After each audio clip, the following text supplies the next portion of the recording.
Hi students, today we will see the PPDT test in detail.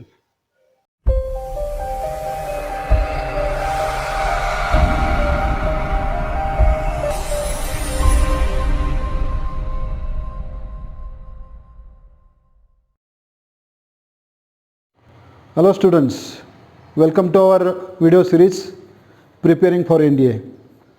आज 15 अगस्त स्वतंत्रता दिन, आपको ढेर सारी शुभकामनाएं देता हूं। और हम लोग ऐसे कोर्स की प्रिपरेशन कर रहे हैं आपके लिए कि जो आपको एक सुनहरा अवसर देगा देशभक्ति का, देश के लिए समर्पित होने का, देश सेवा करने का। तो एनडीए के लिए हम प्रिपेयर कर रहे हैं। एसएसबी का जो स्क्रीनिंग टेस्ट होता है उसके बारे में हमने पिछली वीडियो में देखा है। उसमें intelligence test followed by PPDT यानी कि picture perception and discussion test ये होता है। यानी कि intelligence test verbal and non verbal ऐसे दो पेपर हो गए 50-50 मार्क्स के, और उसके जो रिजल्ट्स आएंगे वो ऑफिसर्स इंटेलिजेंस रेटिंग ये डिफाइन करेंगे। तो ये इंटेलिजेंस रेटिंग जो है वो IR जिसे बोलते हैं उसका रिजल्ट, और सेकंड पार्ट जो है picture perception and discussion test का रिजल्ट, ये दोनों मिला के स्क्रीन इन या स्क्रीन आउट ये रिजल्ट आते हैं। स्क्रीन इन होता है तो 4 दिन का जो सेकंड स्टेज का इंटरव्यू होता है उसके लिए आपको क्वालिफाई डिक्लेयर किया जाता है, और जो स्क्रीन आउट होता है उसको वापस घर जाना पड़ता है और सेंटर छोड़ देना पड़ता है। पीपीडीटी का हमने आउटलाइन देखा था, वो टेस्ट कैसा होता है, उसका प्रोसीजर क्या है, स्टेप्स क्या है, हमने वो सब देखे थे। उसके बाद हमने ये देखा था कि जो स्टोरी राइटिंग हम करेंगे picture perception and discussion test में, ये होता है कि 2 पार्ट होंगे उसमें। एक होगा हेजी पिक्चर दिखाई जाएगी जो 30 सेकंड्स के लिए आपके सामने आएगी, और उसके बाद 4 या 5 मिनट के लिए आपको स्टोरी राइटिंग करने के लिए कहलाया जाएगा। हमने पीपीडीटी का जो टेस्ट था उसका एक फॉर्मेट भी दिखाया था आपको। उसमें हमने ये देखा था कि एक ब्लॉक है, ये जो फॉर्मेट है इसके अंदर ये ऊपर आपका नेम आएगा, एज आएगा, आपका सेक्स आएगा, देन एंट्री आएगी, आपकी बैच नंबर आएगा एंड चेस्ट नंबर आएगा।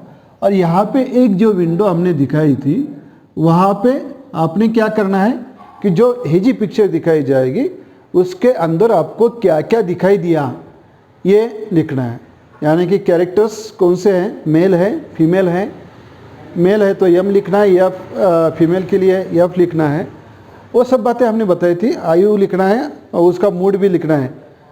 हैप्पी मूड है तो प्लस लिखना है, सैड मूड है तो नेगेटिव लिखना है, माइनस लिखना है, न्यूट्रल है तो 0 लिखना है, ये सब हमने बताया था। और यहाँ पे एक ऐसा ये लिखा था कि एक्शन, ये जो पिक्चर दिखाया गया है उसमें कौन से एक्शन बताए गए हैं, और यहाँ पे आपको स्टोरी लिखने के लिए स्पेस दिया गया है। तो देखते हैं कि how to analyse the picture and how to write the story. एक हेजी धुंधली सी पिक्चर आपको दिखाई जाएगी स्क्रीन के ऊपर, और उसको आपको एनालाइज करना है।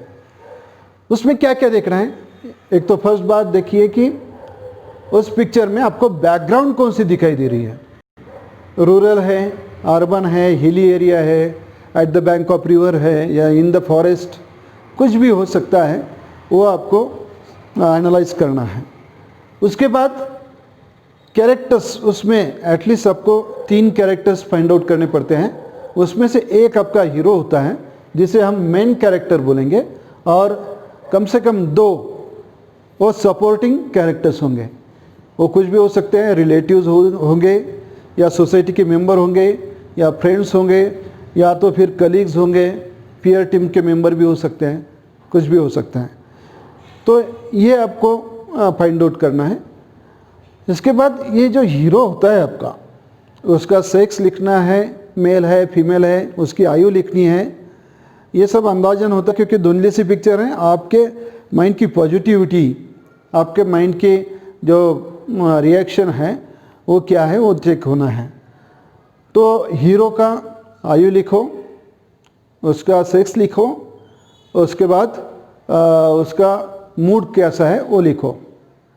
पॉजिटिव मूड है तो प्लस साइन देना है, निगेटिव मूड है तो माइनस साइन देना है, न्यूट्रल है तो जीरो। ये तो हम देख चुके हैं पहले। और जो सपोर्टिंग कैरेक्टर्स है उनके साथ वो कम से कम 2 होनी चाहिए, यानी कि आपको ओवरऑल 3 कैरेक्टर्स के बारे में लिखना है। वो पिक्चर एक तो 3 कैरेक्टर्स या उसके आगे भी जितने भी कैरेक्टर्स होंगे वो हो सकते हैं, लेकिन एटलीस्ट 3 कैरेक्टर्स के ऊपर आपको फोकस करना है। उसके बाद ये सब देखने के बाद बैकग्राउंड देखा है, वो कैरेक्टर्स कौन से हैं, उसमें से मेन हीरो, सपोर्टिंग हीरो जो है वो भी देखने हैं। उसके बाद उस पिक्चर में आपको कौन सी एक्शन महसूस हो रही है, ये शब्द प्रयोग मैं इसलिए कर रहा हूँ कि वो धुंधली सी पिक्चर होती है और आपका देखने का नज़रिया उस पिक्चर की तरफ कैसा है ये देखा जाता है। तो क्या महसूस होता है वो आपको एक्शन लिखनी है यहाँ पे। और जो मैंने बताया कैरेक्टर्स के जो आयु होती है, सेक्स होता है और उसका मूड होता है वो यहाँ पे लिखना है आपने। और उसके बाद आपको स्टोरी लिखनी है। तो चलिए देखते हैं कि स्टोरी कैसे लिखा जाता है। ये भी एक स्किल है स्टोरी लिखने का, क्योंकि 4 से 5 मिनट के अंदर आपको स्टोरी लिखनी पड़ती है। और आपके पास मटेरियल क्या है? आपके पास मटेरियल है कैरेक्टर्स, बैकग्राउंड और एक्शन। ये सब मटेरियल लेके आपको एक स्टोरी लिखनी पड़ती है। अब ये स्टोरी लिखने के लिए कुछ नियम है, उसमें ध्यान देना है कि स्टोरी को बाइफरकेट करो 3 डिवीजन में। पहला होगा ओपनिंग पार्ट, दूसरा होगा मिडल पार्ट और तीसरा होगा एंडिंग पार्ट। तो ऐसा अगर जाओगे आप तो आपकी स्टोरी बिल्कुल अप टू डेट हो जाएगी, स्टैंडर्ड बन जाएगी। ओपनिंग पार्ट में आपको क्या फाइंड आउट करना है कि वो पिक्चर में प्रॉब्लम क्या है या उस सिचुएशन की नीड क्या है जो पिक्चर में दिखाई दे रही है आपको, वो एक्शन क्या हो रहा है, उसका रीज़न क्या है, ये आपको लिखना है स्टार्टिंग करते वक्त। और जब भी आप लिखोगे तो ये जो मेन कैरेक्टर होगा आपका हीरो, उसके बारे में आपने नाम लिखना है। सपोर्टिंग कैरेक्टर्स के नाम नहीं लिखे तो चलेगा, लेकिन जो मेन कैरेक्टर्स होता है हीरो जिसको आप समझ रहे हो उसका नाम लिखो और उसके स्टेटस लिखो। पुलिस ऑफिसर हैं, मेडिकल ऑफिसर हैं, या जर्नलिस्ट हैं, या सोशल एक्टिविस्ट हैं, कुछ भी जो है वो लिखो। और उसके बाद प्रॉब्लम लिखो क्या है। हो सकता है अभी जो फ़िलहाल चल रहा है, कोरोना का एज है, कोरोना का इफ़ेक्ट सारी दुनिया में फैल रहा है, तो ये एक प्रॉब्लम हो सकती है। सपोज़ स्वप्निल एक डॉक्टर हैं और वो मेडिकल ऑफिसर हैं नागापुर जो एक विलेज है उसमें। जब उसने देखा कि प्रॉब्लम ये है कि अभी कोरोना का इफ़ेक्ट जो है वो हमारे नागापुर के ऊपर ज़्यादा फैल रहा है, प्रॉब्लम डिटेक्ट किया किसने? स्वप्निल। कौन है वो? डॉक्टर है, यानी कि स्टेटस है, राइट। उसके बाद प्रॉब्लम क्या है कि कोरोना का इफ़ेक्ट जो है वो फैल रहा है। तो इसको कंट्रोल करने के लिए अभी नीड क्या है? इसको कंट्रोल करना है। तो कंट्रोल करने के लिए क्या करना है ये सोचता है वो डॉक्टर स्वप्निल, और एक्शन प्लान बनाता है कि मुझे अगर ये कंट्रोल करना है, हैप्पी एंडिंग मुझे चाहिए, तो मुझे क्या क्या करना पड़ेगा। तो एक्शन प्लान बनाएगा, उसको एक स्केच करेगा ऑन पेपर, और उसके बाद क्या होगा मिडल पार्ट में, क्या होता है मिडल पार्ट में, व्हाट हैपन आफ्टरवर्ड। ये एक्शन प्लान तो बताया है डॉक्टर स्वप्निल ने, क्या नीड भी उसको मालूम है, उसको प्रॉब्लम भी मालूम है, और क्या करना है तो उसने चॉकआउट किया। तो क्या करेगा वो? What happen afterward middle part में लेना है कि उसने देखा कि अभी ये ज़्यादा फैल रहा है, तो क्या करेगा, गांव वाले जो हैं, सरपंच होंगे, पुलिस पाटिल होंगे, या तो फिर जो रिस्पेक्टेबल पर्सन होते हैं उनके साथ, या गांव वाले जो भी लोग हैं उनके साथ क्या करेंगे, वो डिस्कशन करेंगे, एक मीटिंग करेंगे, और वो उस मीटिंग में एक प्रॉब्लम डिस्कस करेंगे। प्रॉब्लम डिस्कस होने के बाद उनका जो मीटिंग में जो भी पार्टिसिपेंट्स होंगे उनके साथ मिलके एक योजना बनाई जाएगी, उनका हेल्प लेंगे और एक योजना बनाई जाएगी, उसका इम्प्लीमेंटेशन करेंगे। जैसे कि फिर मिडल पार्ट में क्या क्या होना चाहिए, बहुत ज़रूरी है। एक तो एक्शन, फिजिकल एक्शन क्या लेनी है ना, फिजिकल एक्शन बोलेंगे उसको। दूसरा बात जो है उसका रिसोर्सेस कौन कौन से हमारे पास, ये भी देखेगा। रिसोर्सेस में दोनों चीज़ें आएंगी, human resources, non human resources. हमें नीड मालूम है या प्रॉब्लम हमें मालूम है, कोरोना का फैलाव हो रहा है ज़्यादा, गांव को हमको कंट्रोल में करना है और हैप्पी एंडिंग करना है। तो फिजिकल एक्शन क्या होगी, पहले तो मीटिंग होगी, मीटिंग के बाद मीटिंग में वो डिस्कशन हो जाएगा कि इसका कोरोना का फैलाव हो रहा है, तो इसके लिए क्या क्या उपाय योजना करनी है, क्या क्या रेमेडीज़ इसके लिए उपलब्ध है, ये भी डिस्कस किया जाएगा। गांव वालों को जो भी ह्यूमन रिसोर्सेस है उनको और नॉन ह्यूमन रिसोर्सेस है उस सब को मद्देनज़र रखते हुए एक प्लान बनाया जाएगा और वो प्लान एग्जीक्यूट किया जाएगा।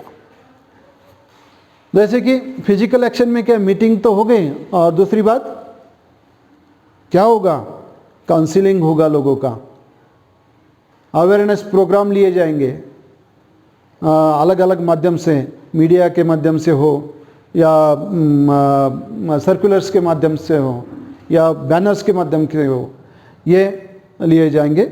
उसके बाद रिसोर्सेज जो भी है, ह्यूमन रिसोर्सेज, उसके लिए कौन कौन से लगेंगे, स्पीकर लगेंगे अच्छे, या तो फिर डिस्ट्रीब्यूटर्स लगेंगे, कोरोना वॉरियर्स लगेंगे, हेल्थ चेक करने के लिए या ऑक्सीमीटर्स यूज़ करने के लिए, ये कोरोना वॉरियर्स लगेंगे। ये तो ह्यूमन रिसोर्सेस हो गए। नॉन ह्यूमन रिसोर्सेस में क्या क्या लगेगा, मास्क का उपयोग कैसे करना है ये बताएंगे, मास्क लगेंगे उसके लिए, सैनिटाइजर्स, हैंड वॉश, देन आपके ये जो है क्या बोलते हैं उसको, स्पीकर्स, पैम्पलेट्स, ये नॉन ह्यूमन रिसोर्सेस में आ जाएंगे, बैनर्स वगैरह ये सब कुछ आ जाएगा। उसके बाद इंटरेक्शंस होना बहुत ज़रूरी है, और वो इंटरेक्शन जो होता है वो बहुत पॉजिटिव और हेल्दी इंटरेक्शन होना है, तभी तो इसका जो आउटपुट है वो पॉजिटिव मिलेगा। नहीं तो अगर किसी को ये कॉग्निजेंस नहीं हुआ कि ये कोरोना का फैलाव हो रहा है, इसको हम कंट्रोल कर सकते हैं, खुद की सुरक्षा करें तो, खुद अगर ध्यान में लिए तो, ये अगर विश्वास में लिया जाता है इंटरेक्शन के जरिए, तो मुझे लगता है कि ये डॉक्टर स्वप्निल जो कर रहा है वो सही तरीके से जा रहा है। तो ये अगर होता है, ये प्रॉपर होता है मिडल, तो क्या होगा, हैप्पी एंडिंग होगा, है ना। और हैप्पी एंडिंग क्या होगा, डिजायर्ड गोल, राइट।